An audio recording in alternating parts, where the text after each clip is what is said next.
This is Kopak from the Goo Crew. I've got nearly 60 hours into Lies of P, just finished the game, and I have some thoughts. Before I start with the issues I have with this game, I just want to make it clear that I absolutely loved playing through this game. Souls-likes are without a doubt my favorite style of game, and the developers of Lies of P definitely did their homework, getting most things right, but in my opinion, they missed the mark on a few things. Excuse me, Mr. Robot, I'm trying to film a video. The first thing being the movement, more specifically the dodge and how enemies track the player while dodging. So baseline, your dodge is a little meh. When locked onto an enemy, your character does a short-range dash or a roll when not locked on, while giving you a small window of immunity frames on the initial press of the dodge. So even if you're in the middle of a dodge animation, you can still get hit.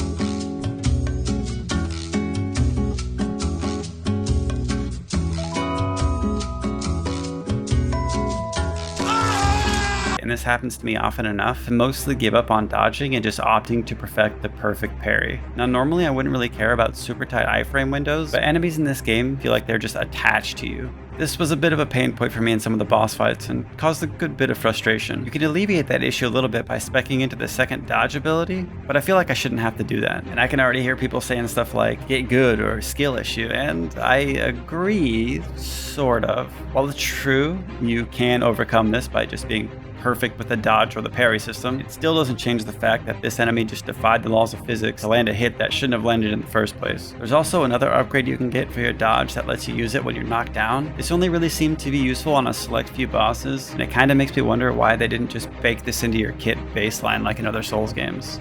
Alright, so I was a bit torn on whether or not I should address this, but I figured some people might share this opinion, so why not? Long boss combos with little time to hit back. There's one fight I want to highlight as an example, but to keep it spoiler free, I'll just explain it without showing it. One of the endgame bosses has absolutely zero chill and does a 13 hit combo over a 10-second period. At this point in the game, I had the perfect parry down pretty good, so it wasn't a massive issue for me, but I can see stuff like this being a problem for a lot of people. As good as it felt to perfect parry 13 hit combos, I feel like they could tone it down just a tiny bit, and that isn't even the hard part of the fight, but I'll let you all experience that for yourself. And this brings me to the next gripe, the lack of a poise stat. So usually when I play these types of games, I go for the fast and mobile approach, but halfway through I decided to respec and use a really cool weapon I found. This thing hit like a train but was super slow, and I quickly realized its flaws while fighting hyper aggressive enemies. I can't tell you how many times I waited for something to finish its chain of attacks, take my chance to swing my big ass weapon just to get whacked mid swing and have it cancel my attack. With how short your attack windows are in the late game bosses, I just didn't have enough time to get a swing off without getting hit or them just simply moving out of the way. A poise stat would at least let you trade hits rather than canceling your attacks outright, and it limits the viability of heavy hitting slower builds. This also affects some of the slower Legion arm upgrades, like the level 3 charge for Fulminous or the flame explosion for Flamberg, making the use cases of these very niche. Now don't get me wrong, I loved getting those huge 2k heavies off or the fully charged Fulminous, but without the ability to trade blows, it just wasn't reliable enough, so I went back to a faster build for the last 3 bosses with much better results. Another thing I noticed was how fast Diminishing Returns hits you when leveling up. At about 15 points of one of your stats, you start getting less of a benefit, reducing even more every 5 points after that, to the point where you probably don't want to go over 30 or even 25 for most builds, really limiting build diversity at the mid to end game.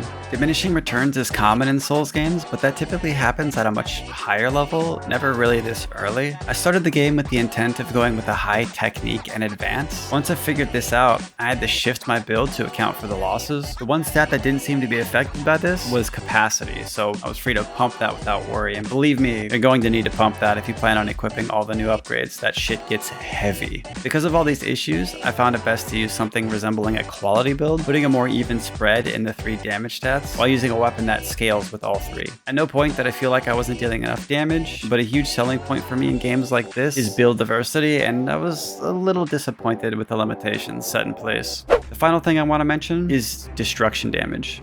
So destruction damage is the damage an enemy's weapon takes when you perform a perfect parry. You can boost this through the P organ system, allowing you to break weapons faster, and you can see this by looking at an enemy's weapon. When you do a perfect parry, it'll glow very briefly. The issue I have with this is it just doesn't seem to work on bosses, even though the weapon will do the glow, showing that it's supposed to work. Now, I understand that breaking a boss's weapon might be a little overpowered, but my issue is the fact that the weapon glows, showing that it's possible to break it, even though you can't. On a few bosses, I I tested this pretty thoroughly just by standing there and doing nothing but perfect parries for a while to see if it would actually break, and I wasn't able to do it. And with all these gripes and complaints out of the way, I feel the need to mention that you're still getting a top-tier Souls-like experience here. Yeah, the game's not perfect, but no game is. And the reason I bring these issues up is because I care about the game enough to want to see it succeed, and maybe more games like this will pop up in the future. This game manages to stay true to the Souls-like experience, something a lot of other games failed to do properly, and I highly recommend giving it a try if you're a fan of this style of game. I'm curious to see what you guys think. If you share some of these pain points or gripes, let me know down in the comments. I want to see if I'm the only one, but I'm pretty sure a lot of people will share these same issues, these same gripes. And if you like this video, maybe give it a thumbs up for the algorithm boss, and I'll catch you guys in the next one.